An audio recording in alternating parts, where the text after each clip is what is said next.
You know, there's a country out there that's actually smaller than the state of Indiana. Yet, believe it or not, it once ruled an empire that lasted 600 years and covered 53 modern countries. It's a country where fishermen still cast nets from wooden boats, but at the same time where the world's biggest waves crash 100 feet high just off the beach. It's a country whose capital is older than Rome, where a revolution overthrew a dictatorship without a single drop of blood, with soldiers putting red carnations in their gun barrels. And, you know, it's a place where a song written 200 years ago still makes crowds fall silent tonight in a candle-lit tavern in Lisbon. That country is called Portugal. And in the next 30 minutes, I'll take you through everything strange, beautiful, and quietly extraordinary about a country that whispers when others shout. Portugal sits at the southwest edge of Europe with 1,800 kilometers of Atlantic coastline, but only one land border with Spain. So, get this, Portugal is roughly the size of Indiana, but it packs in just about every landscape you can imagine. There are ski slopes, wide-open wheat fields, golden cliffs, and even volcanic islands. Pretty wild, right? Cabo de Roca is actually the westernmost point of continental Europe. Kinda cool to stand there and realize you're as far west as you can go on the mainland. You know, a common perception is that Portugal is basically just a smaller Spain, but in reality it's a different language, different food, pretty much a whole different vibe. And honestly, locals would usually rather hear you speak English than Spanish. You know, it's not just Lisbon and beaches. In reality, we're talking about 1,000-year-old villages, UNESCO-listed vineyards, and yeah, even whale-watching islands. The Economist actually named Portugal the economy of the year for 2025. And, you know, Portuguese people might seem reserved at first, but they're deeply warm once you get to know them. Their language is spoken by over 260 million people across 4 continents, making it the 6th most spoken first language in the world. And, well, there's one word you just can't translate into English: saudade. It's this bittersweet longing for something lost, or maybe something that never quite was. Honestly, it's like the soul of the entire country. But before we go deeper, tell me, which country are you watching from right now? And what time is it where you are? Drop your location and local time in the comments. And if you've ever dreamed of walking Lisbon's tiled streets or tasting a real pastel de nata in Bame, drop a number 1 down there so I know you're here with me. Deal. All right, let's keep going. Portuguese women are, honestly, difficult to describe in a single image. Portugal has been mixing cultures for 2,000 years. Celtic, Roman, Moorish, African, Brazilian.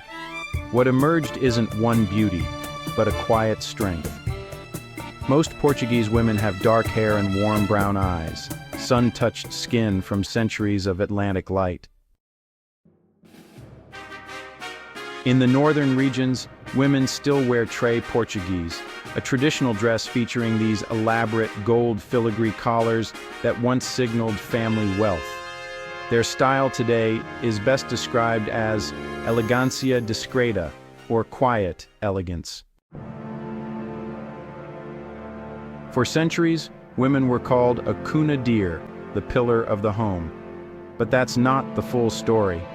After the 1974 Carnation Revolution ended a decades-long dictatorship, Portugal's 1976 constitution granted women equal rights.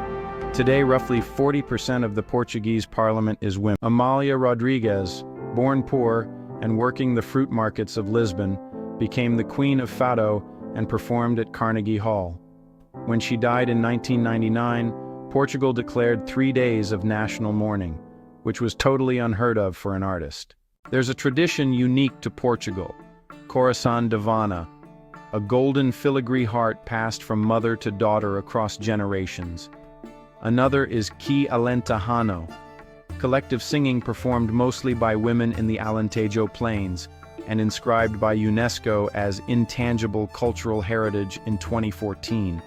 No instruments, just layered voices under an enormous sky. And there's a phrase locals use that captures it best.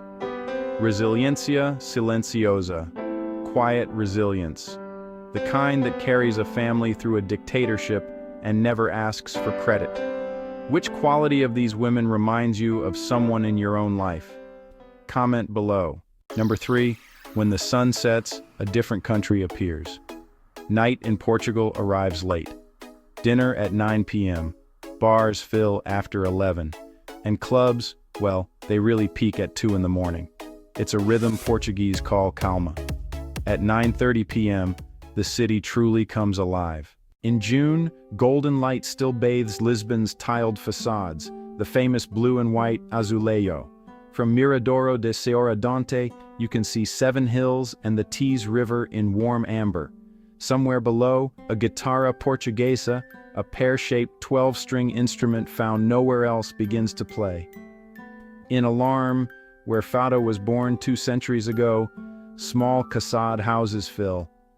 When the fadista starts singing, the room just falls silent. No talking, no photos, just voices about saudade. If you want to see a different Portugal, walk into Principal Lisbon's polished neighborhood of concept stores or take the train to Cassis, the country's discreet Riviera, where villas run 2 to 5 million and Casino Estoril once inspired Ian Fleming to write Casino Royale. On the rooftop of Sky Bar, a single cocktail costs $18 at Bel Canto, a 2 Michelin star restaurant. A tasting menu runs around $200 a person. But here's what's surprising. They don't show off no Ferraris outside, just understated Porsches and quiet fashion. Locals call it luxuoso, silent luxury. And here's the image that stays with you. At the same moment that cocktail costs $18 on the rooftop, 500 meters away in Muraria, a working family grills sardines for $2 in a shared courtyard, drinking Saga's beer at $1.50. 2 Portugals separated not by miles but by fortune. Would you rather spend your night at that rooftop or in the plaza? Tell me below. Lisbon and Porto hold more than 40% of Portugal's population, but they have completely different personalities. Lisbon is a Noa Dojo, the bride of the Taris. Porto is a Cidade Invicta, the unconquered city. Lisbon is the second oldest capital in Europe after Athens. Phoenician remains beneath its streets date to 1200 BCE, 400 years before Rome existed. Since 2013, it's been illegal to demolish buildings covered in azulejo, and the Manuelian architectural style found here exists nowhere else on Earth. And between 1519 and 1522, Ferdinand Mellon, a Portuguese navigator leading a Spanish fleet, organized the first expedition to sail around the world. The Portuguese Empire lasted about 600 years from 1415 to 1999, the longest in modern European history. Portugal's language, spoken by over 260 million people today across Brazil, Angola, Mozambique, Cape Verde, East Timor, and Macau, is the 6th most spoken first language in the world. It's why, some Japanese words come from Portuguese. Pan for bread from pau. Tempura is also Portuguese, brought to Japan in the 1500s. But this story isn't only glorious. Portugal was also the first European nation to enter the transatlantic slave trade. It's a legacy the country still openly grapples with today. Perhaps that's the real lesson here.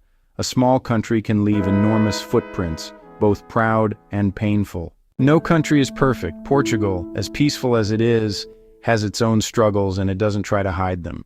Inequality remains a real issue. Portugal is actually one of the four most unequal countries in the European Union. The wealthiest 25% of the population holds 48% of the total income. The bottom 25% holds just over 10%. There's a housing crisis, too. Home prices jumped 106% between 2015 and 2023, which is the highest in Europe. In Lisbon, a small apartment can cost between $400,000 and $1 million. 43% of Portuguese rank housing as the second biggest issue facing the country, behind only healthcare.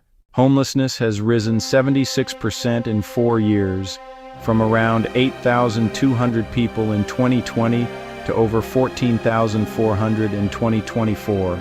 Poverty is, well, persistent. About 1.88 million people live below the poverty line of around $690 a month. And, wildfires. The 2017 fires in Pedro Grande killed 66 people. 2022 was actually one of the most severe seasons in 2 decades. But it's important to remember Portugal is changing fast. The government has launched a $2.2 billion plan to build 33,000 new homes by 2030. A regress program is bringing skilled young Portuguese back home. Portugal still ranks 7th on the Global Peace Index and is one of the most peaceful countries in the world. The story isn't over. It's just entering, a new chapter. In Portuguese, there's a word English can't translate, saudade.